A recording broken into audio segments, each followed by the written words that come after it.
ವೀಕ್ಷಕರೇ ನಮಸ್ಕಾರ. ನಾನು ನಿಮ್ಮ ಸಿ.ಎಸ್. ನಾರಾಯಣಸ್ವಾಮಿ, ವೀಕ್ಷಕ ಕನ್ನಡ ನ್ಯೂಸಿಂದ.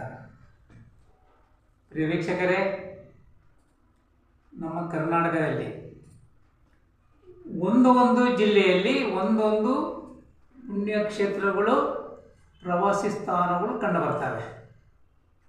ಅದೇ ರೀತಿ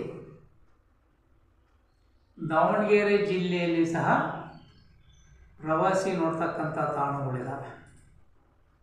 ಅದರಲ್ಲಿ ದಾವಣಗೆರೆ ಜಿಲ್ಲೆಯ ಚನ್ನಗಿರಿ ತಾಲೂಕಿನ ಶಾಂತಿಸಾಗರ ಅನ್ನೋದಕ್ಕೆ ಮೂಲ ಹೆಸರು ಸೂಳೆಕೆರೆ. ಅಂದರೆ ಜನಗಳಿಗೆ ಬಹಳ ಬೇಗ ಮನಸ್ಸಿಗೆ ನಾಟುತ್ತೆ. ಈ ಸೂಳೆಕೆರೆ ಸುಮಾರು 12 ಮೈಲಿ ಸುತ್ತಳತಿದೆ ಅಂತ ತಿಳಿದು ಬರ್ತದೆ.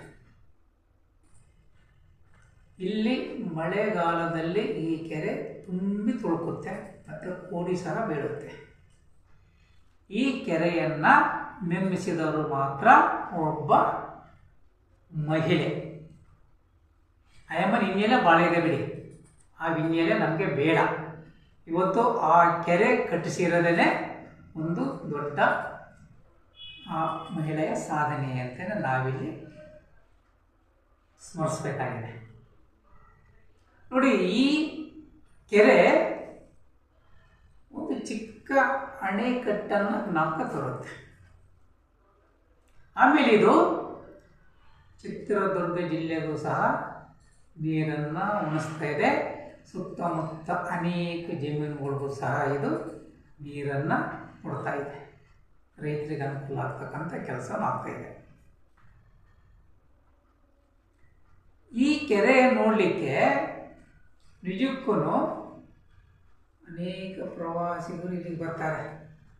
ಇಲ್ಲಿಗೆ ಬಂದ ಪ್ರವಾಸಿಗರಿಗೆ ಕೆಲವೊಂದು ನಿರಾಸೆಗಳು ಸಹ ಎದ್ದು ಕಾಣುತ್ತೆ ಬರತಕ್ಕಂಥದ್ದು. ನೋಡಿ, ಇದು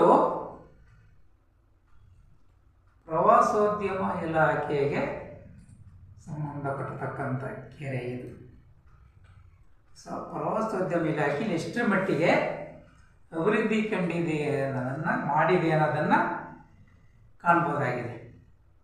ನೋಡಿ, ಇಷ್ಟು ದೊಡ್ಡ ಕೆರೆಯಲ್ಲಿ ಒಂದೋ ಎರಡೋ ದೋಣಿಗಳು ಕಂಡು ಬರ್ತವೆ. ಇನ್ನು ಅವರು ಪ್ರವಾಸಿಗರ ಅಪೇಕ್ಷೆ ಮೇರೆಗೆ, ಒತ್ತಡದ ಮೇರೆಗೆ ಒಂದು ಸ್ಟೀಮರನ್ನು ಸಹ ತಂದಿದ್ದಾರೆ. ಆ ಸ್ಟೀಮರು ನೋಡಿ ನೀರಲ್ಲಿ ಅನಾಥವಾಗಿ ನಿಂತಿದೆ. ಅದಕ್ಕೆ ಅವರು ಅನುಮತಿಯನ್ನು ಕೇಳ್ತಾ ಇದ್ದಾರಂತೆ. ಅನುಮತಿ ಸಿಗ್ತಾ ಇಲ್ಲವಂತೆ ಅಂತೇಳಿ ಗುತ್ತಿಗೆದಾರರಿಂದ ಕೇಳಿ ಬರ್ತಕ್ಕಂಥದ್ದು. ಅವರು ಸಹ ಬಹಳ ಆಸೆಯಿಂದ ಅವರು ಹಾಕಿರ್ತಕ್ಕಂಥ ಬಂಡವಾಳವನ್ನು ಮತ್ತೆ ವಾಪಸ್ ತೆಗಿಬೇಕಲ್ಲ. ಎಲ್ಲಿ ನೋಡಿದ್ರು ಇವತ್ತು ಗುತ್ತಿಗೆ ಟೆಂಡರ್. ಸರ್ಕಾರ ಯಾವುದೇ ಜವಾಬ್ದಾರಿ ತಗೊಳ್ತಾ ಇಲ್ಲ.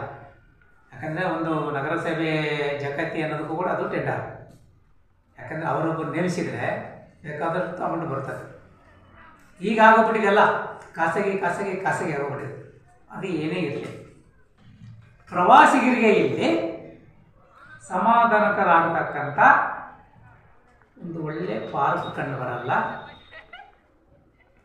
ಕುತ್ಕೊಂಡ್ಬಿಟ್ಟು ಆ ಕೆರೆಯ ಸೌಂದರ್ಯನ ಸವಿತಕ್ಕಂಥದ್ದು ಸುಮ್ಮನೆ ಏನೋ ಬೇಕಾಬಿಟ್ಟಿಗೆ ಅಲ್ಲಿ ಅಭಿವೃದ್ಧಿ ಕಾರ್ಯ ಕಂಡು ಬರ್ತದೆ. ಒಬ್ಬ ಸ್ವಾಮಿಯವರು ಸಹ ಈ ಕೆರೆಯ ಒತ್ತುವರಿ ಬಗ್ಗೆ ಹೋರಾಟನೂ ಮಾಡ್ತಾ ಇದ್ದಾರೆ ಅನ್ನೋದು ಸಹ ಇಲ್ಲಿ ಕೇಳಿ ಬರ್ತಾಯಿದೆ. ಇದ್ರ ಬಗ್ಗೆಯೂ ಸಹ ಸರ್ಕಾರ ಯಾವುದೇ ಗಮನ ಹರಿಸಿದ್ದಂಗೆ ಕಾಣಲ್ಲ. ಒತ್ತುವರಿ ತೆರವುಗೊಳಿಸೋಕ್ಕೆ ಅದು ಸರ್ಕಾರಕ್ಕೆ ಬಿಟ್ಟದ್ದು. ಈ ಕೆರೆಯ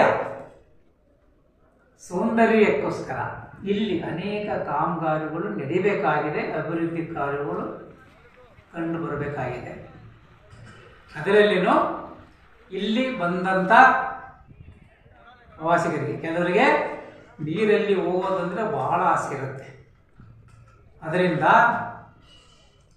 ಈ ಶಾಂತಿ ಸಾಗರ್ ಅಂತ ಏನು ಒಳ್ಳೆ ಹೆಸರಿಟ್ಟಿದ್ದೀರ,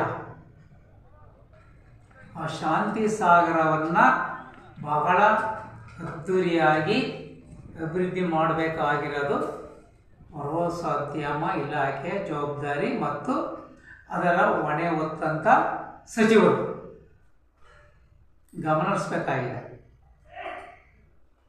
ಬಂದಂಥವರು ಶಪಿಸಿ ಹೋಗಬಾರದು, ಭಾಳ ಖುಷಿಯಿಂದ ಹೋಗಬೇಕು. ಅದರಿಂದ ಈ ಕೆರೆಯ ಅಭಿವೃದ್ಧಿ ಜೊತೆಗೆ ಅಲ್ಲಿಯೂ ಸಹ ಬಂದಂಥ ಪ್ರವಾಸಿಗರಿಗೆ ಇರಲಿಕ್ಕೆ ಅನೇಕ ಸೌಕರ್ಯಗಳನ್ನು ಕಲ್ಪಿಸಿಕೊಡದ ಜೊತೆಯಲ್ಲಿ ಆ ಸ್ಟೀಮರ್ ರೈಡ್ ಮಾಡಲಿಕ್ಕೆ ಅನುಮತಿಯನ್ನು ಸಹ ಕೊಡಬೇಕಾಗಿದೆ. ಇದು ಸರ್ಕಾರದ ಮುಖ್ಯ ಕೆಲಸವೂ ಆಗಿದೆ. ಹಾಗೆ ಕೆರೆಗೆ ಸೂಕ್ತವಾದ ರಕ್ಷಣೆಯನ್ನು ಕೊಡಬೇಕಾಗಿದೆ. ಯಾಕಂದರೆ ಆ ಕೆರೆಯ ನೀರು ಅನೇಕ ಜನ ಇವತ್ತು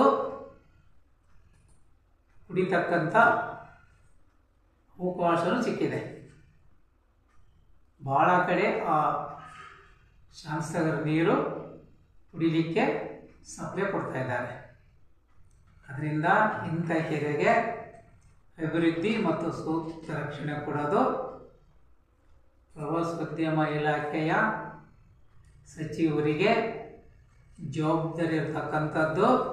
ಅಲ್ಲಿಯೂ ಸಹ ಪ್ರವಾಸಿಗರಿಗೆ ಕೆಲವೊಂದು ಅನುಕೂಲಗಳನ್ನು ಮಾಡಿಕೊಡಬೇಕಾಗಿದೆ. ಇದು ಆದಷ್ಟು ಬೇಗ